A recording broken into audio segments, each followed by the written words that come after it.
नमस्कार। यह है फलक की कहानियों का अद्भुत संसार किस्सा कहानी। कहानियाँ जिनमें हम लिखते हैं खुद को। मैं लावण्या नायडू आज आपको सुनाने जा रही हूँ अपनी लिखी एक कहानी जिसका शीर्षक है पहली नज़र का प्यार। हिल स्टेशन में एक लौती लाइब्रेरी थी जहाँ आसपास के पढ़ने के शौकीन लोग आया करते थे। वो लाइब्रेरी जैसे किताबों का खजाना थी। न जाने कौन कौन सी किताबें दुनिया भर से जमा की गई थीं। उस लाइब्रेरी में किताबों के अलावा बहुत सारी कहानियां भी शुरू हुई थीं। ऐसी ही एक कहानी थी शिवानी की। शिवानी बहुत ही सुंदर, सीधी सादी, शांत स्वभाव की लड़की थी। हल्के रंग की साड़ी, माथे पर छोटी सी बिंदी, हाथ में सोने के कंगन पहनती थी। बस घर पर सास ससुर थे।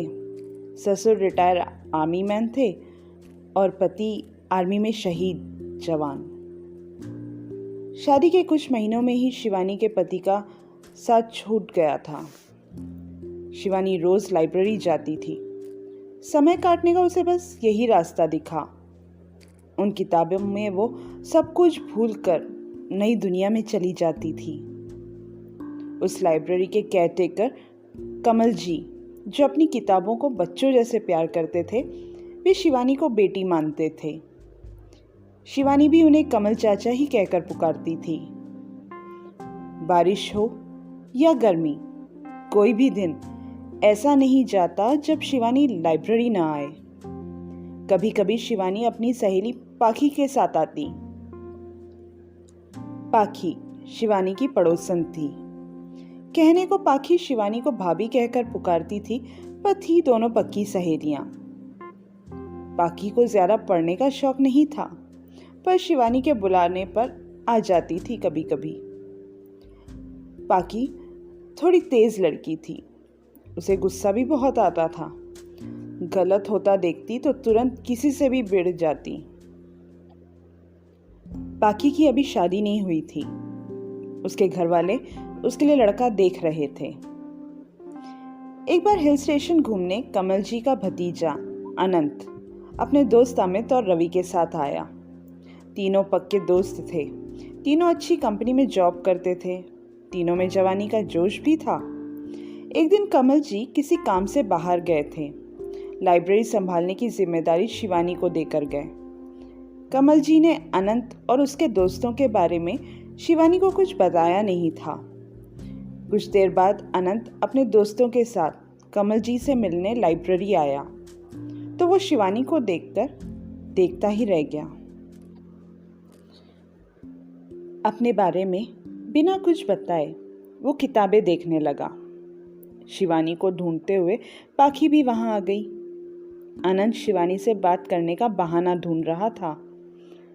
उसने किताब का नाम लेकर पूछा, ये किताब है क्या आपकी लाइब्रेरी में? शिवानी को तो उस लाइब्रेरी का कोना कोना पता था कि कौन सी किताब कहाँ है।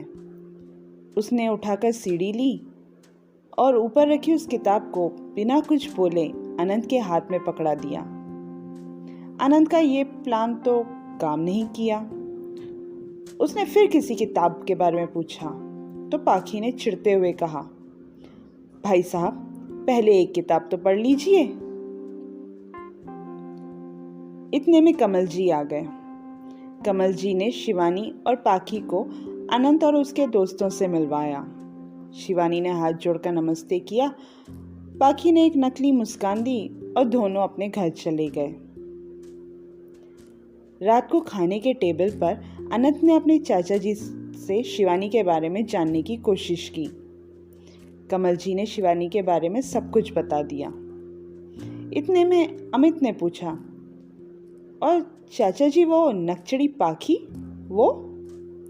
चाचा जी बोले, वो तो गोयल जी की बेटी है। थोड़ी गुस्सैल है पर दिल की साफ बच्ची है। वही है जो शिवानी का मन बहला देती है। दोनों बहनों से बढ़कर है। सबने खाना खाया और अपने कमरे में सोने चले गए। कमरे में रवि और अमित बातें किए जा रहे थे, लेकिन अनंत के दिमाग में तो बस शिवानी का चेहरा घूम रहा था। नींद नहीं आई तो वो उठकर आंगन में आ गया और आसमान देखने लगा। रात रानी की खुशबू चारों तरफ फैली थी। चांद जैसे बादलों में लुका छुपी खेल रहे थे। अनंत वहीं आंगन में रखी चारपाई पर लेट गया और आसमान के तारे देखते हुए कब शिवानी को याद करते हुए उसकी नींद लग गई, पता ही नहीं चला। अगले दिन सुबह अनंत अपने दोस्तों के साथ घूमने निकला। घूमते हुए शिवानी के घर के पास से गुजरा, जहां शिवानी अपने बगीचे में पौधों को पानी डाल रही थी। अनंत की नजरें शिवानी पर पड़ी। सूरज की रोशनी जैसे शिवानी को और खिला दिया था, सूरजमुखी की फूल की तरह। अनंत ने एक हल्की सी मुस्कान के साथ शिवानी को देखा। शिवानी की नजर अनंत से मिली तो वो नजरअंदाज करके अंदर चली गई। पड़ोस में पाखी अपने घर की खिड़की पर बैठकर चाय पी रही थी।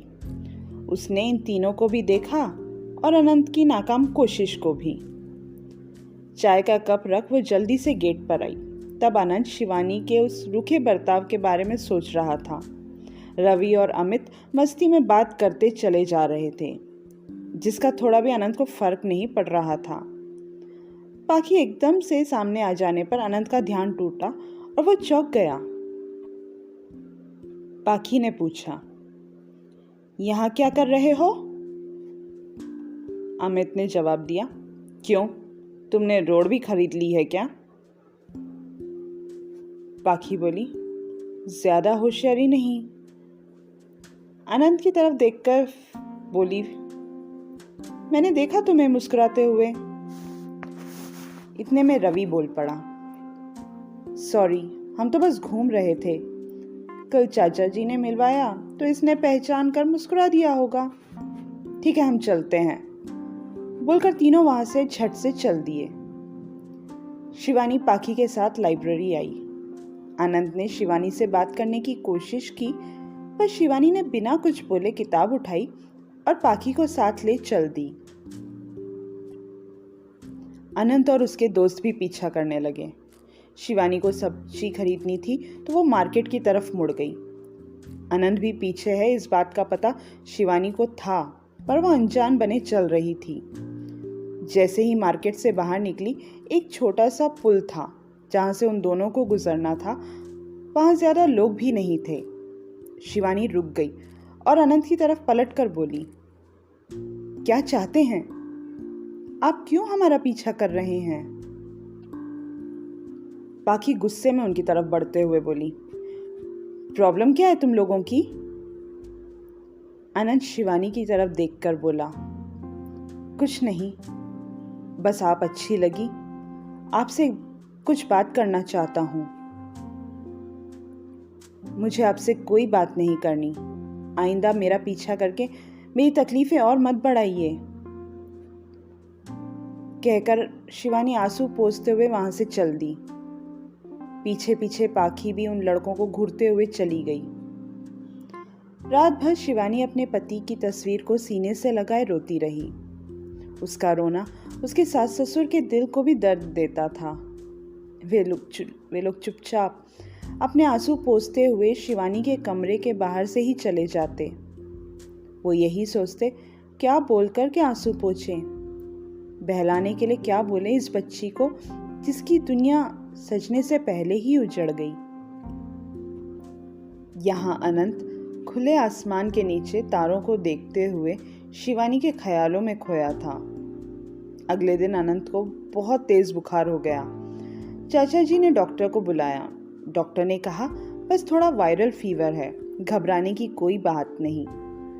डॉक्टर ने कुछ दवाइयाँ लिख कर दी।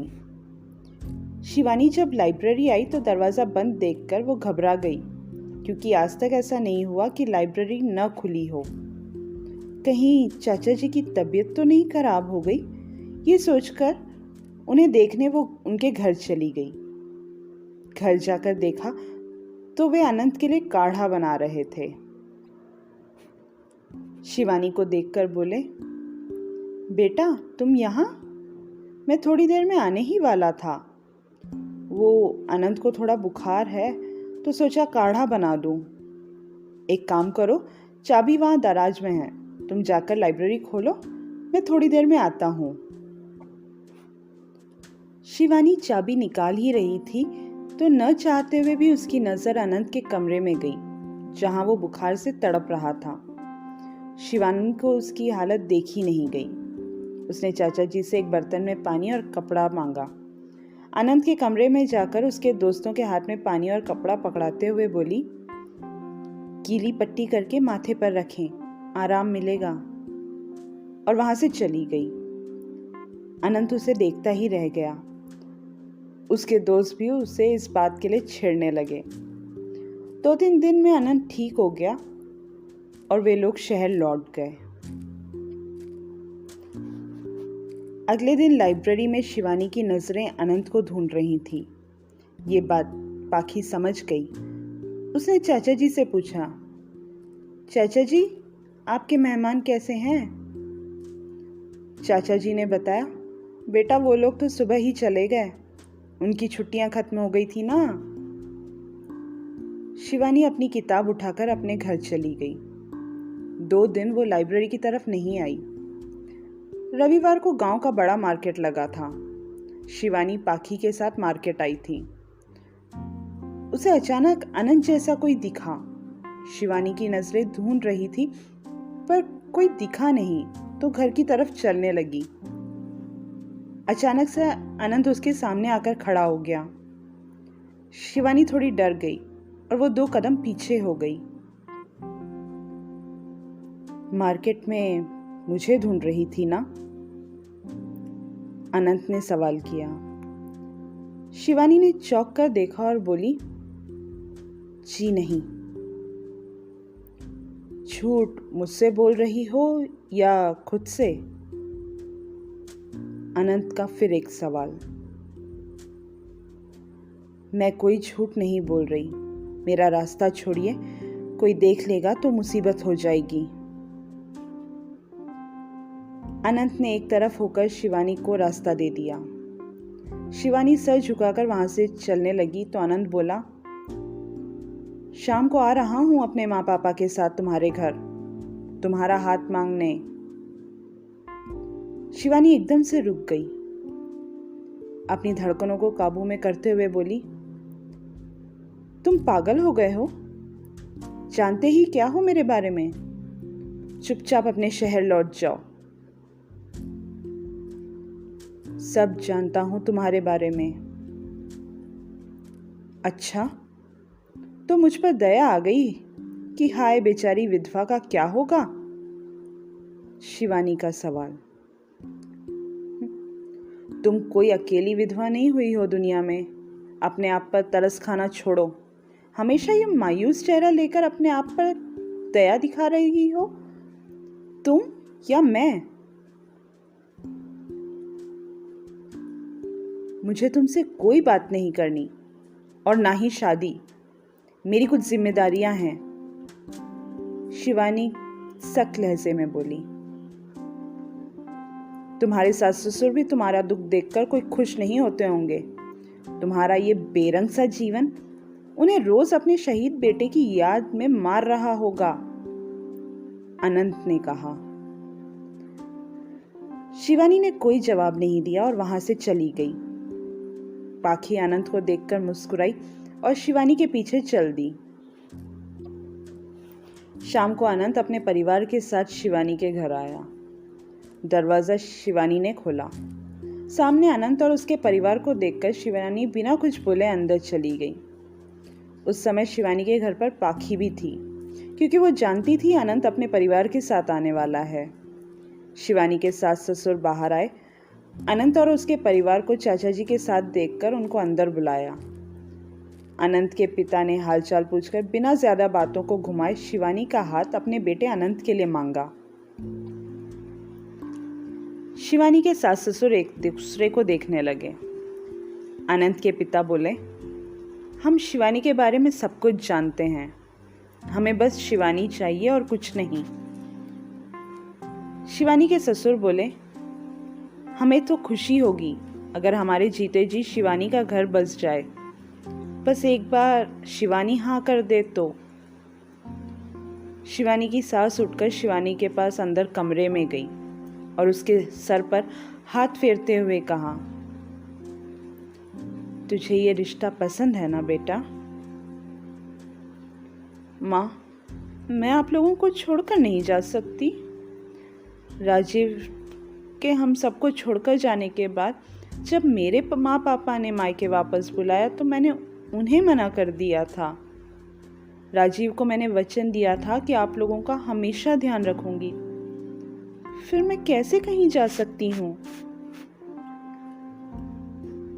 सास ने आंसू पोंछते हुए कहा, हमने भी राजीव को वादा किया था ना बेटा कि उसकी पत्नी को खुश रखेंगे, अपनी बेटी मानकर रहेंगे।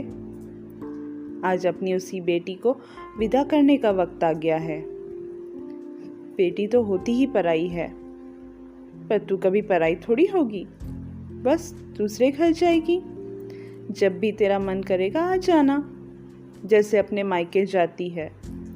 अब तो तेरे 2 मायके हो जाएंगे बेटा, और तू हमेशा मेरी बेटी रहेगी। बोलकर शिवानी को सास ने गले लगा लिया। शिवानी भी माँ बोलकर सीने से लग रोने लगी। सास बाहर आई और उन्होंने शिवानी की तरफ से शादी के लिए हाँ कर दी। पाखी अंदर से शिवानी को तैयार कर चाय नाश्ता लेकर बाहर आई।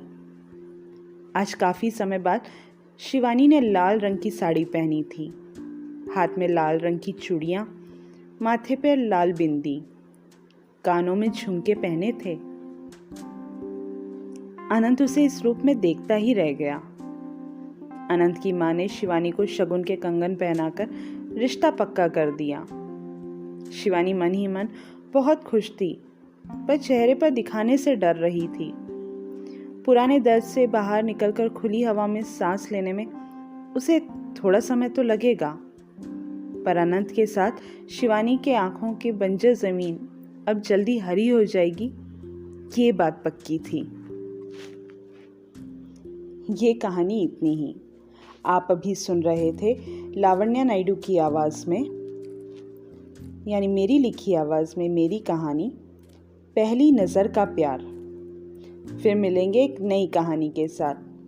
और नई कहानियाँ सुनने के लिए चैनल को सब्सक्राइब करना ना भूलें। धन्यवाद।